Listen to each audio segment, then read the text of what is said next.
Let's talk about training. An Ironman Triathlon is an extreme endurance event consisting of 2.4 miles of swimming, 112 miles of biking, and to top it off, 26.2-mile marathon run. More than 100,000 people attempt to complete this event each year to see what they are capable of accomplishing. Less than 1% of the population has done an Ironman, and this event truly tests your physical and mental capabilities. Hours and hours of training are needed to prepare for this event. A lot of people train as hard as they can, as often as they can, and this may not be the best approach. Let's go to the science lab, do some testing, and see the results. We'll find out what's the most efficient way to train and take a look at the scientific part of this approach. I went to the UT Austin Fitness Institute of Texas with my assistant coach Harold. In the lab, we did 2 tests on the bike. The first test, we started at 200 watts on the bike. This measures the amount of power I'm able to produce when I'm pedaling on the bike. Every 3 minutes, we would increase the wattage, also getting lactate at the end of each 3 minutes. This was my first lactate testing, and the goal here is to get that LT1 and LT2, which is 2 and 4 millimoles respectively. LT stands for lactate threshold. Lactate is how much lactic acid is in your body. Once we successfully collected the 2.0 and 4.0 millimoles, the test was concluded. We took 20 to 30 minutes of break and moved on to our next test, a VO2 max test, where we had this cool mask on. This started at 80 watts on the bike. Every 1 minute, we would add 30 more watts, and the goal here was to find my VO2 max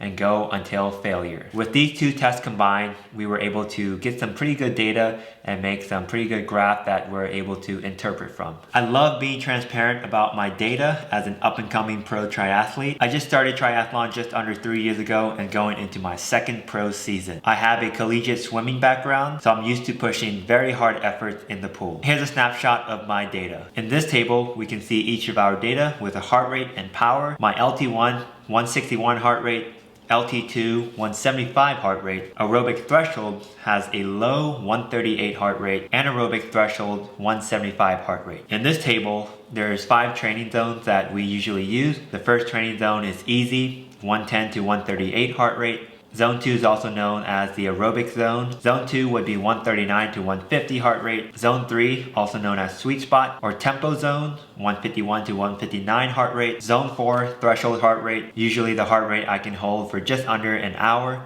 160 to 176. Zone 5 is also known as VO2 max, an effort that I can't hold for too long, usually less than 10 minutes, 176 plus heart rate. In this chart, we can see that my power outage for my aerobic threshold is 230 watts, which is pretty far away from my LT1. LT1 and aerobic threshold should be pretty close together, so this is my main weakness, while my LT2 and anaerobic threshold is really high up and very close together. In this bar chart, we see how much carbs and fat I'm burning in each zone. The goal is to have zone 1 and 2 burn more fat than carbs, and I can see why I'm bonking in most of my races because I'm only taking 60, 80, 100 grams of carbs an hour, and while I'm at zone 3, 4, or even 5, I'm burning a lot of carbs. And like my assistant coach predicted, I'm a sugar burner. The best marathoner in the world, Elia ran a marathon in 1 hour, 59 minutes, and 40 seconds. This equates to an astonishing 4 minute and 34 second per mile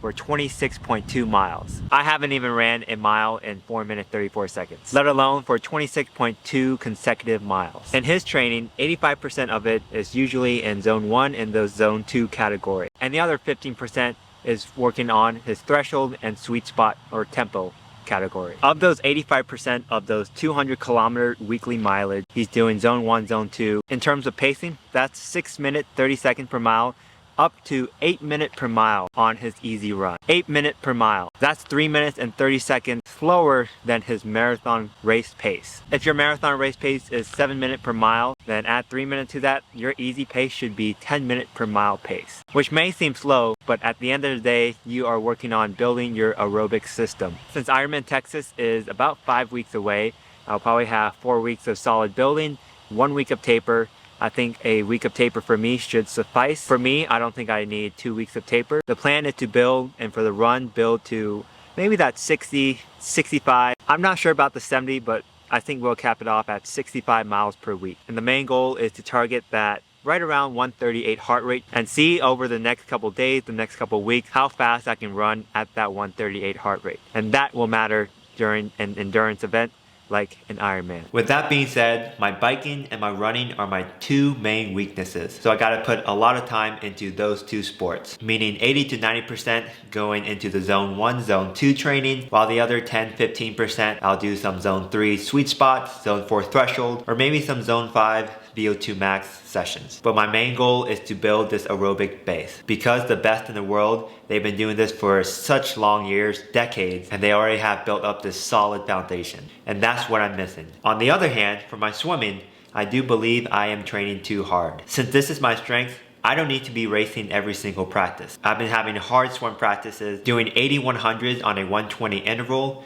in a meters pool, averaging each 100 112, and doing an all-out from the blocks 100 fast coming in 53 seconds, 100 meters. It's good to have these sessions for a pool swimmer, but as an open water swimmer, these are not necessary. I should maybe do a max of 1 threshold session per week, while the rest is all mainly aerobic. And this also ties into your effort level. If you're swimming really hard, it will affect your bike and run. Find out your weakness. If you're a strong swimmer, swim less and bike and run more, and add more intensity to the bike and run and hold off on the intensity on the swim. I know we all love to push really hard during training, especially when some people are working full-time and have limited number of hours, but maybe that might not be right for you. Using this zone 1 and zone 2 approach, you're able to train slower, which is good.